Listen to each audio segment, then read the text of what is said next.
নমস্কার, সকলকে আগাম ধন্যবাদ। আর ভালোবাসা দিবস তার প্রচুর ভালোবাসা। অনেক দিন গল্প পড়া হয় না, শোনানো হয় না, কবিতা গান কিছুই করা হয় না, জাস্ট করাই হচ্ছে না, লেখালেখিও খুব কম করা হচ্ছে। আজ ভালোবাসার দিন আমি কাটাতে খুব ভালোবাসি। আমার ফর এভার ভ্যালেন্টাইন ভদ্রমহিলা, ওনার সঙ্গে আজ আমি ভালোবাসার দিন কাটিয়েছি প্রত্যেক বছরের মতনই। উনি সবে মাত্র 6 পা দিলেন। তো উনি যদিও ছোট একদমই, তবুও ওই আর কি, মেয়ে হলে যা হয় বারবার শুনতেই হয় খুব ছোট্ট বয়স থেকে, এই তো বড় হয়ে গেল।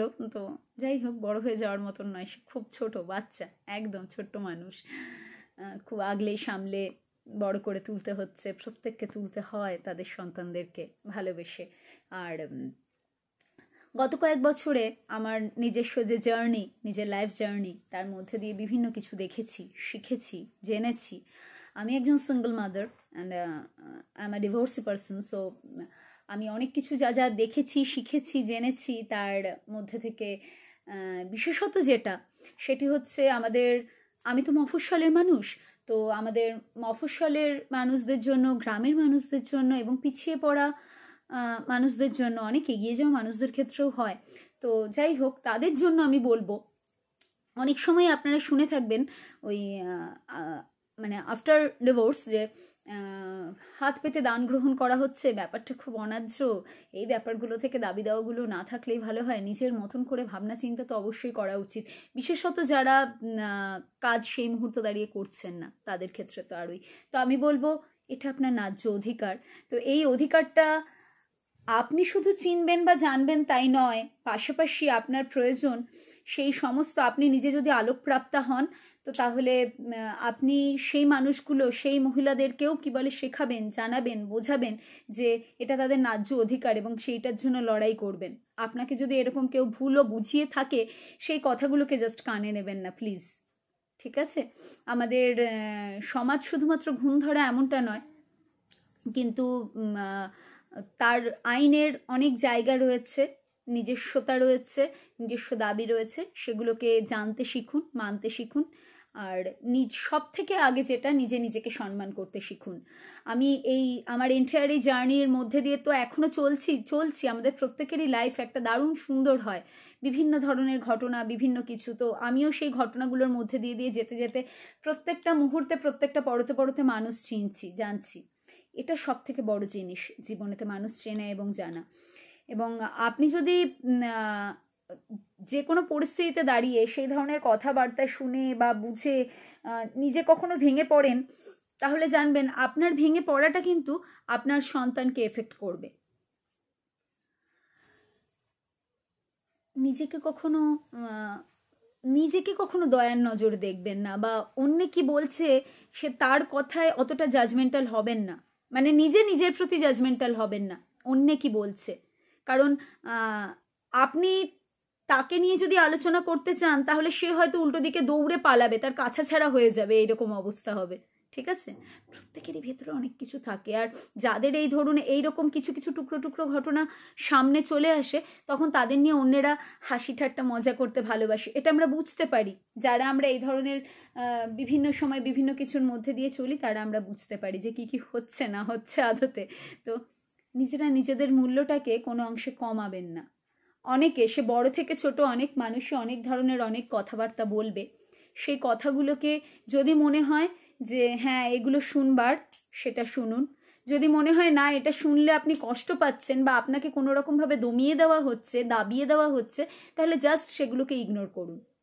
আর একটা বিচ্ছেদ অর্থেই নয় যে জীবন সেখানেতে থেমে যাচ্ছে, নতুনভাবে চিন্তা ভাবনাও করতে পারেন যে কোনো ক্ষেত্রেই, সেটা যে ধরনেরই কাজই হোক, যেরকম যাই হোক। আমি শুধু লাইফের এই একটা ব্যাপারেতেই বলছি না, যে কোনো ধরনের ব্যাপারে। আমি আপনাদের আজকে যে গল্পটা শোনাবো, একটা অসম্ভব সুন্দর গল্প, ঠিক আছে? তো চলুন আমরা গল্পটা শুনি। 2012-র রূপকথা, তারিখ 4/3/2012।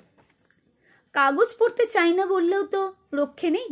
দরজা খুললেই কাগজেরা এসে বসে থাকে ট্রের ওপরে। চায়ের সঙ্গে, বিস্কুটের মতো মুচমুচে খবর নিয়ে। আমি নেড়ে চেড়ে ফেলে দিই। বেশি বেশি রাগ হলে আমার শরীরে সেটা প্রতিফলিত হয়, আমারও হয়। গত কদিনের কাগজে এত খারাপ সব খবর ছিল, আমার তো মনে হচ্ছিল জ্বরই এসে যাবে। পার্ক স্ট্রিটের রেপড মহিলাকে ফোন করে ভয় দেখানো হচ্ছে মামলা তুলে নাও, নতুবা দুবাই থেকে ফোন আসবে। সাহসী মেয়েটার বেঁচে থাকা সব সাহস কেড়ে নেওয়ার জন্য উঠে পড়ে লেগেছে অত্যাচারীরা। দিন দিন কাগজ ঝলমলিয়ে নব নব গণধর্ষণের সংবাদ, শহরে, গ্রামে, মফস্বলে। ধর্ষিতার বয়স কেবলই কমছে। কিছুদিন আগে পড়েছিলুম বাবা স্বয়ং ধর্ষণ করেছেন 5 বছরের কন্যাকে।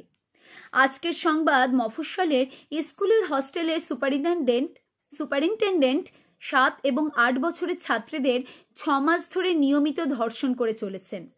বাচ্চারা ভয়ে আর লজ্জায় তাদের মাকেও বলেনি যতদিন না অসুস্থ বোধ করছে। পুলিশি সুরক্ষার শেষ কথা নেই, আর তাকে চিরসখা বলে ভাবা যাচ্ছে না। রাজনীতির গুন্ডারা ঘর থেকে ক্লাস 7-এর মেয়েকে তুলে নিয়ে গিয়ে গণধর্ষণ করে যখন ফিরিয়ে দিচ্ছে, ডাক্তারি পরীক্ষায় তখন জানা যাচ্ছে সে অন্তঃসত্ত্বা। সে হাসপাতালে, 1 মাসের ওপর সে সোজা হয়ে দাঁড়াতে পারছে না। পুলিশ তার বাবার করা এফআইআর নেয়নি। দরিদ্র বাবা তাই ধার দেনা করেও আদালতে গিয়ে নালিশ করেছেন, গ্রেপ্তারি পরোয়ানা বেরিয়েছে। দোষীদের কিন্তু নিজের বাড়িতে বাস করার সাহস পাননি এখনো। দোষীদের গ্রেপ্তার করেনি পুলিশ, তারা উল্টে এসে মেয়েটার ঘর বাড়িতে লুটতরাজ করে গিয়েছে। স্কুলের অধ্যক্ষ স্বয়ং ক্লাস 3 ছাত্রীর সঙ্গে যৌন দুরাচার চালিয়েছেন। একটা খেটে খাওয়া কাগজ কুড়ুনি মেয়েকে গাড়িতে তুলে গণধর্ষণ করে মেরেই ফেলেছে কলকাতার গাড়িওয়ালা মানুষেরা। এমন দেশটি কোথাও খুঁজে পাবে না কো তুমি। এ কোন দেশ? এই নাকি ভারতভূমি? আমি কেন 4খান খবরের কাগজ নেব? কেন নেব? কাল থেকে সব বন্ধ। আজ তাই খুলিনি একটাও কাগজ। গান শুনেছি। হঠাৎ আমার এক বন্ধু বললেন, গতকালকে অমুক কাগজটা পড়েছ? তোমার জন্যই যেন একটা খবর আছে সেখানে, প্রথম পাতায়। শিগগির পড়ো। খুললুম কাগজ আর মন্ত্রমুগ্ধ হয়ে পড়লুম রূপকথা। এটা বলতেই হবে আমাকে। হয়তো আপনারা কাগজেই পড়েছেন, তবু আরেকবার হয়ে যাক।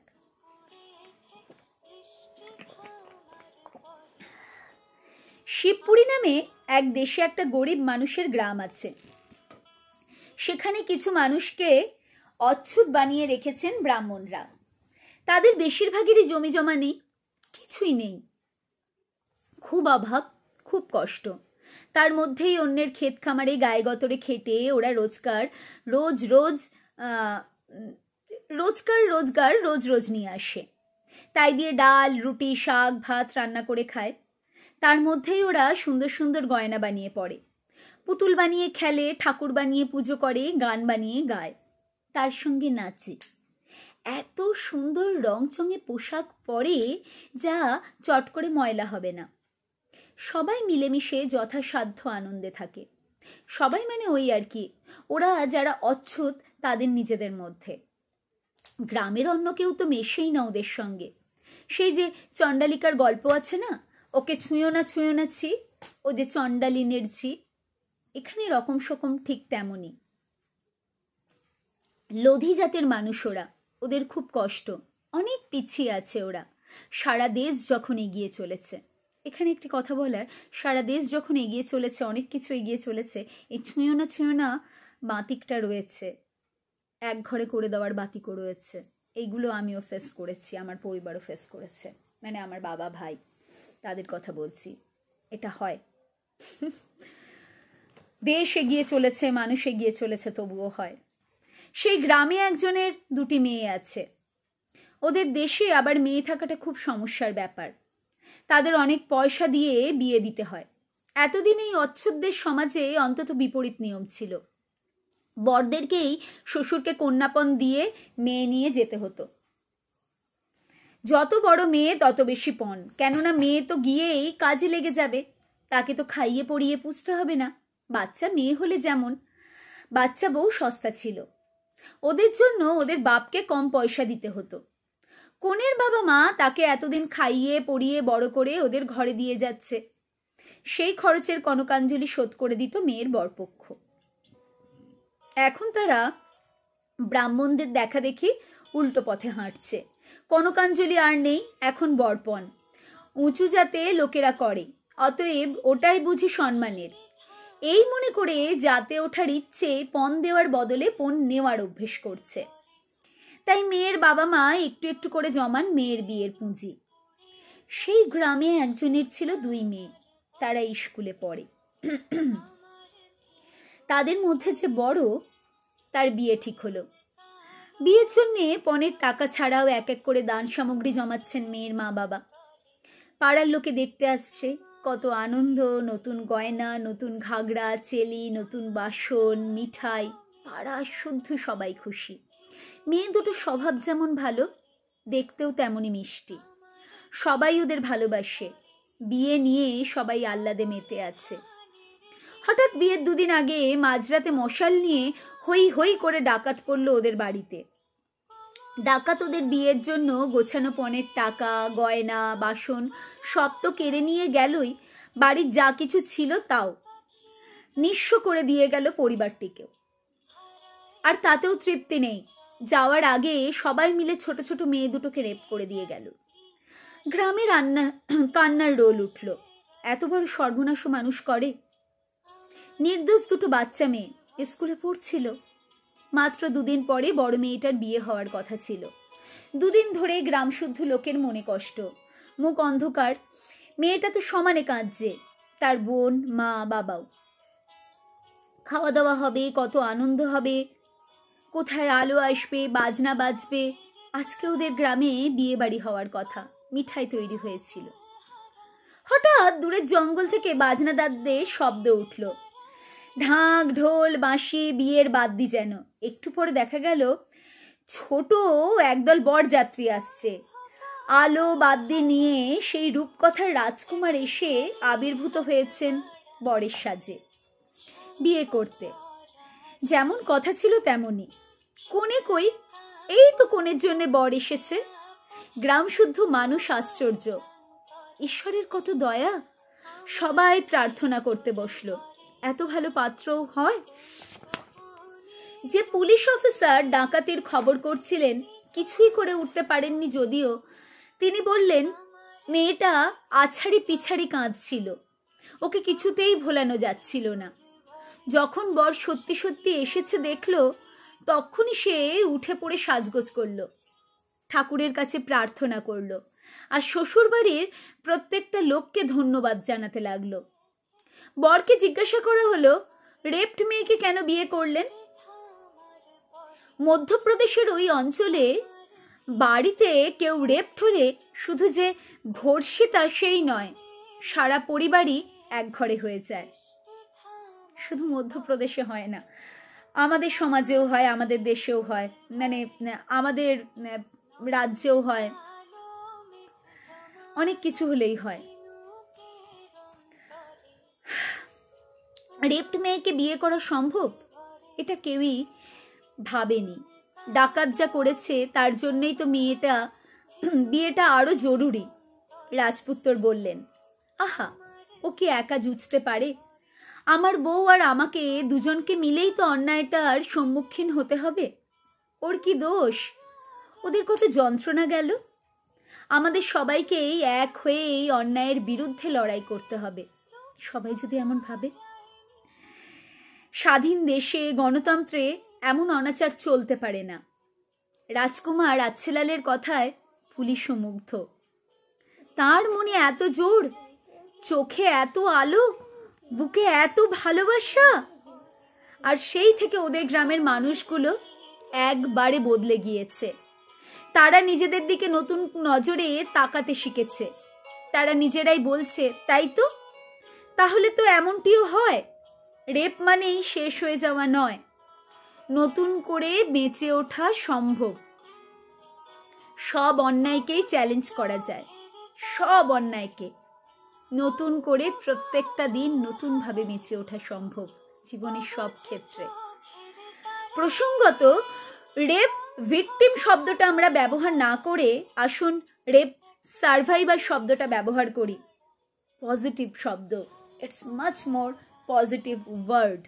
রেপ ভিকটিমদের পাশে এভাবে আমরা দাঁড়াই, পাশে এভাবে দাঁড়ানোর মতন চিন্তাভাবনার ছেলেদেরকে আমরা বড় করি সন্তান হিসেবে, ভাই হিসেবে, দাদা হিসেবে, একজন পরিপূর্ণ মানুষ হিসেবে। জীবনে নিজেকে ভালোবাসুন, ভীষণ রকম প্রয়োজন। নিজেকে ভালোবাসা, আমাদের প্রতিবেশীদের ভালোবাসা, প্রত্যেককে ভালোবাসা। ভালোবাসার দিনে এটুকুই কাম্য। ভালোবাসার দিন আমাদের প্রত্যেককে একে অপরে আমরা মানুষ হিসেবে কথা দিই, ভালোবাসার কথা, যে আমরা ভালোবাসবো, ভালোবাসা বজায় রাখবো, আমরা ভালো থাকবো, নিজেরা ভালো থাকবো এবং অন্যদেরকেও ভালো রাখবো। ধন্যবাদ, নমস্কার। সকলে ভালো থাকবেন, ভালোবাসবেন এবং সকলকে ভালো রাখবেন। আমার কন্যাটি সকলকে গুড নাইট বলছে। নমস্কার।